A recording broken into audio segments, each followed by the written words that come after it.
माता पिता से बच्चों को मिलने वाली ये बीमारी कितनी है खतरनाक जानते हैं आज के डे वन के स्पेशल वीडियो सीरीज में। भारत में ही सबसे ज्यादा मामले क्यों हैं ब्लड डिसऑर्डर की इस बीमारी के।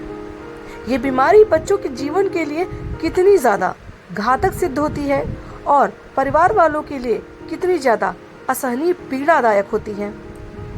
आप वो महान शख्स बन सकते हैं जो किसी को 25 या 50 दिन का जीवन दे सकते हैं, लेकिन कैसे जानते हैं आज के डे इवेंट वीडियो की सीरीज में। बने रहे इस वीडियो में अंत तक और चैनल को सब्सक्राइब कर लें जिससे हर डे इवेंट की स्पेशल और महत्वपूर्ण जानकारी आप तक रोजाना पहुंचते रहे।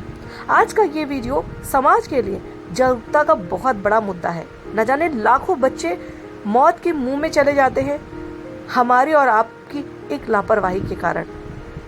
हम और आप मिलकर यदि किसी भी व्यक्ति के नाम से ब्लड डोनेट कर दे तो ऐसे बच्चों को रक्त की कमी ही ना हो और शायद वो अपना जीवन आसानी से जी सकते हैं। तो आइए जानते हैं कौन सी है ये रेयर बीमारी जो हमारे बच्चों के लिए जो इस बीमारी से जूझ रहे हैं उनके लिए खतरा है और उनके परिवार वालों के लिए बहुत बड़ी परेशानी।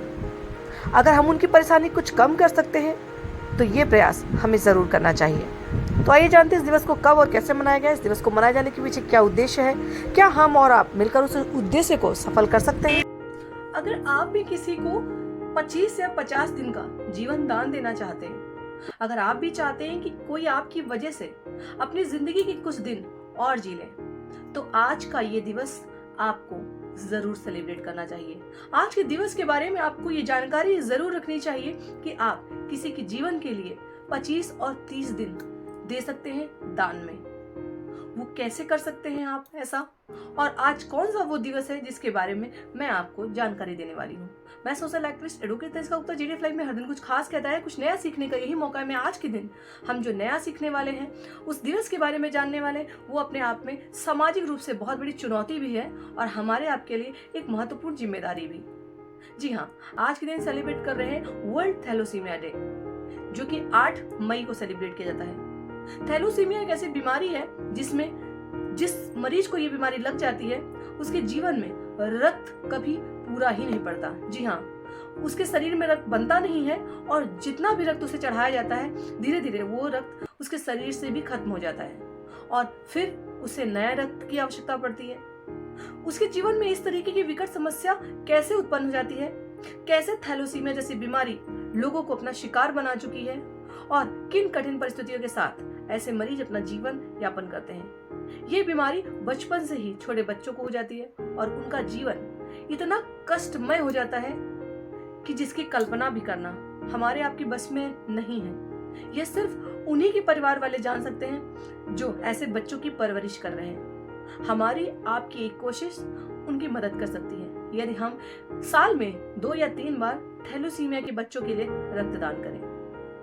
रक्तदान ही उनके जीवन के लिए दान बन सकता है। तो आइए जानते हैं थैलेसीमिया दिवस के दिन कि इस बीमारी से लोग कैसे जूझते हैं, इस बीमारी से हम कैसे बच सकते हैं, इस बीमारी की क्या क्या लक्षण हैं और कैसे हम समाज को एक नई दिशा दे सकते हैं, लोगों की एक नई मदद कर सकते हैं, कैसे हम लोगों के जीवन में कुछ दिन और डोनेट कर सकते हैं। तो चलते हैं जानने के लिए आज के दिवस की महत्वपूर्ण जानकारी। तो बने रहे इस वीडियो में अंत तक, बिना स्किप किए हुए चैनल को सब्सक्राइब कर ले जिससे आपको हर डे की स्पेशल वीडियो सीरीज रोजाना मिलती रहे। थैलेसीमिया अंतर्राष्ट्रीय महासंघ के मुताबिक दुनिया भर में 10 करोड़ लोग थैलेसीमिया से प्रभावित हैं तथा हर साल 3 लाख से अधिक बच्चे इस रोग के गंभीर रूपों के साथ जन्म लेते हैं। और महासंघ ने अपने वेबसाइट से कहा भी है कि अंतर्राष्ट्रीय थैलेसीमिया दिवस इस रोग और इसके प्रभाव के बारे में जागरूकता बढ़ाने तथा विश्व भर में थैलेसीमिया से पीड़ित समुदाय की एकजुटता का और उनके हौसले को बढ़ाने का दिवस है।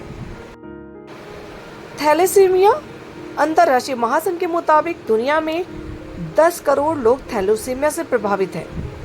आखिर थैलेसीमिया किस तरीके का बीमारी है और इससे कैसे बचा जा सकता है, ये जानना इस दिवस को मनाए जाने के लिए सबसे ज्यादा जरूरी है। थैलेसीमिया एक आनुवंशिक विकार है जिसमें हीमोग्लोबिन का अपर्याप्त उत्पादन होता है। जिसके कारण लाल रक्त कोशिकाओं की कमी हो जाती है और परिणाम स्वरूप एनीमिया हो जाता है। थैलेसीमिया दिवस हर साल 8 मई को इस आनुवंशिक विकार के बारे में लोगों को जागरूक रखने के लिए और जो लोग इस बीमारी से जूझ रहे हैं उनकी सहायता के लिए मनाया जाता है। थैलेसीमिया एक आनुवंशिक विकार है जिसमें हीमोग्लोबिन बहुत कम रहता है और बीमार व्यक्ति लगभग दिन पर दिन रक्त के बिना जीवन सर्वाइव नहीं कर सकता। थैलेसीमिया जीन के वाहक लोग सामान्य जीवन जी सकते हैं। थैलेसीमिया वाले लोगों को बार बार रक्त संचार से गुजरना पड़ता है क्योंकि उन्हें हर समय हर दूसरे तीसरे महीने नया रक्त चढ़ाया जाता है, इसलिए उनके साथ संक्रमण होने के चांसेस बहुत बढ़ जाते हैं। ऐसे में हड्डियों की समस्या, हेपेटोमेगाली और अंगों का सही से काम न करने जैसी गंभीर और भी समस्याएं बढ़ जाती हैं। थैलेसीमिया अलग अलग तरह का हो सकता है, लेकिन मुख्य रूप से अल्फा या बीटा होता है। विश्व थैलेसीमिया दिवस इस आनुवंशिक विकार के बारे में जागरूकता बढ़ाने और इससे जूझ रहे लोगों को उनके देखभाल करने वालों का समर्थन करने, इसके इलाज के लिए शोध का समर्थन करने और बीमारी के बारे में मिथकों को खत्म करने के लिए लोगों को जागरूक करने के उद्देश्य से मनाया जाता है। तो आइए जान लेते हैं इस गंभीर बीमारी के बारे में जागरूकता की शुरुआत कैसे हुई थी। साल 1994 में विश्व थैलेसीमिया दिवस की शुरुआत थैलेसीमिया इंटरनेशनल फेडरेशन के संस्थापक पैनोस इंगलजोस ने अपने बेटे जॉर्ज की याद में की थी, जिसकी मृत्यु थैलेसीमिया के कारण ही हुई थी। इस दिन की शुरुआत इस बीमारी से लड़ने, इस बीमारी से अपनी जान गंवाने वालों को याद करने और इसका इलाज खोजने के प्रयासों के लिए की गई थी।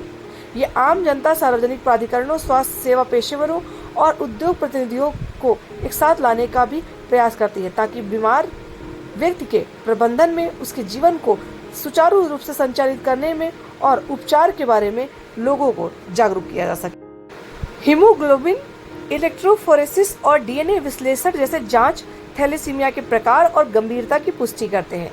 सीवीएस या इम्यूनोसेंटेसिस द्वारा प्रसव पूर्व निदान गर्भ में स्थिति को समझने में मदद करता है।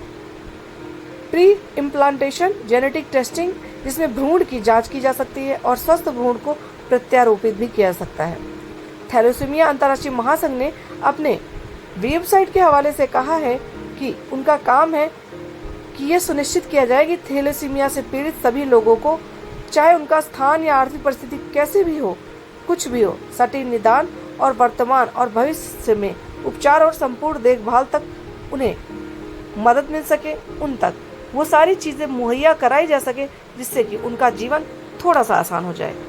भारत में थैलेसीमिया का पहला मामला 1938 में सामने आया था और 1994 में पहली बार थैलेसीमिया इंटरनेशनल फेडरेशन ने 8 मई को विश्व थैलेसीमिया दिवस मनाया था।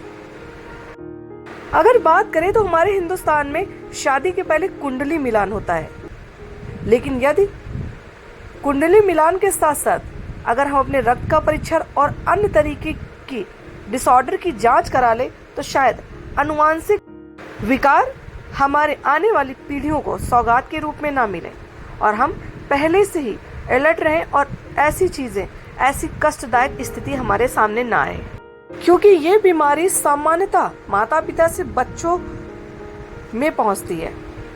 उत्तर पूर्वी राज्यों में यह आम है और यहाँ के कुछ क्षेत्रों में बीमारी की वाहक आवृत्ति 50% तक है। पंजाब में करीब 2% आबादी में ये मौजूद है। हालांकि पश्चिम बंगाल, बिहार और उत्तर प्रदेश के पूर्वी जिलों में इसकी आवृत्ति थोड़ी कम है। दक्षिण, मध्य और पश्चिमी राज्यों की आदिवासी आबादी में ये बीमारी 48% तक पहुंच गई है। थैलेसीमिया बीमारी का इलाज ब्लड ट्रांसफ्यूजन यानी कि ब्लड को चढ़ाते रहना, कैलेशन थेरेपी और बोन मैरो ट्रांसप्लांट ही इसका एकमात्र इलाज है। बोन मैरो ट्रांसप्लांट महंगा है, इसके लिए डोनर का HLA मिलना भी बहुत जरूरी होता है, इसलिए अधिकांश मरीज ब्लड ट्रांसफ्यूजन पर ही जीवित रहते हैं।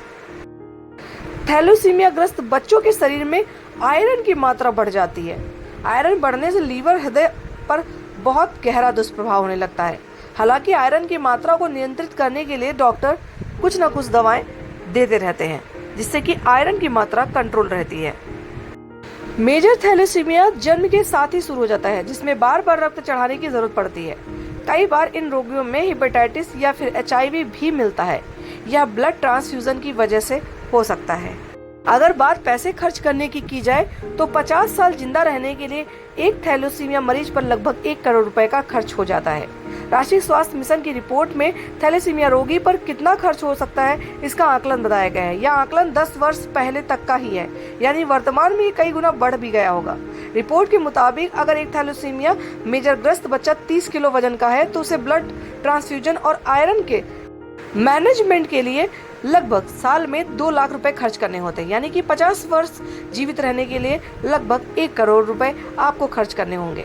विशेषज्ञों के अनुसार पौष्टिक भोजन और व्यायाम के जरिए इसे कुछ हद तक नियंत्रित किया जा सकता है। साथ ही नवजात और गर्भवती मां का नियमित टीकाकरण भी कारगर साबित हो जाता है। थैलेसीमिया क्योंकि एक स्थायी रक्त विकार यानी कि क्रॉनिक ब्लड डिसऑर्डर है, यह एक आनुवंशिक विकार है जिसमें रोगी के लाल रक्त कण यानी कि आरबीसी में पर्याप्त हीमोग्लोबिन नहीं बन पाता। इसके कारण एनीमिया हो जाता है और रोगियों को जीवित रहने के लिए हर 2 से 3 सप्ताह बाद रक्त चढ़ाने की आवश्यकता होती है। बीमारी के 3 चरण बताए जाते हैं। माइनर हीमोग्लोबिन जीन गर्भधारण के दौरान विरासत में मिलता है। इसमें एक जीन माँ और दूसरा पिता से मिलता है। एक जीन में थैलेसीमिया के लक्षण वाले लोगों को वाहक के रूप में जाना जाता है या उन्हें थैलेसीमिया माइनर ग्रस्त कहा जाता है। इसमें व्यक्ति को केवल हल्का एनीमिया होता है। दूसरा इंटरमीडिएट, ये ऐसे मरीज हैं जिनमें हल्के से गंभीर लक्षण तक मिलते हैं। तीसरा सबसे ज्यादा मेजर होता है। ये थैलेसीमिया का सबसे गंभीर रूप है। ऐसा तब होता है जब एक बच्चे को माता पिता प्रत्येक से 2 उत्परिवर्तित जीन मिलते हैं। थैलेसीमिया मेजर से ग्रस्त बच्चे में जीवन के पहले वर्ष के दौरान गंभीर एनीमिया के लक्षण विकसित हो जाते हैं। जीवित रहने के लिए उन्हें अस्थि मज्जा प्रत्यारोपण यानी बोन मैरो ट्रांसप्लांट या नियमित रूप से रक्त चढ़ाए जाने की आवश्यकता होती है। इस रक्त विकार के साथ भी बच्चों में कई तरीके की और अन्य समस्याएं होती है, जैसे एनीमिया, कमजोर हड्डियां, देर से या मंद शारीरिक विकास, शरीर में लौह की अधिकता, अपर्याप्त भूख, पीली त्वचा, बढ़ा हुआ यकृत, ऐसी और भी गंभीर समस्याएं होती है जिससे बच्चे को जूझना पड़ता है। आज का ये दिवस आपके हमारे लिए बहुत ही महत्वपूर्ण है कि हम जागरूक रहें और ऐसे बच्चों के लिए रक्तदान करते रहें ताकि उनका जीवन सुरक्षित रहे और उनके माता पिता को थोड़ी सी मदद मिल सके। उम्मीद करते हैं आज के डे 1 की ये वीडियो सीरीज आपको पसंद आई। ये जानकारी अगर आपको अच्छी लगी हो तो जागरूकता के लिए इस वीडियो को अन्य लोगों में जरूर साझा करिए ताकि मैं हर डे 1 की वीडियो सीरीज ऐसे ही आप तक पहुंचाती रहूं और आप दूसरों को साझा करके दूसरों को भी जागरूक करें और खुद भी जागरूक हों। मिलते हैं अगले नए डे 1 वीडियो सीरीज के साथ। तब तक आप सभी अपना ख्याल रखें, खुद भी जागरूक रहें और लोगों को भी जागरूक करने में मदद करें ताकि बहुत सारे लोग गंभीर समस्याओं में आने से बच जाएं। तो इस वीडियो को देखकर अगर आप भी जागरूक होकर देना चाहते हैं किसी बच्चे को जीवन, तो जरूर करें रक्तदान।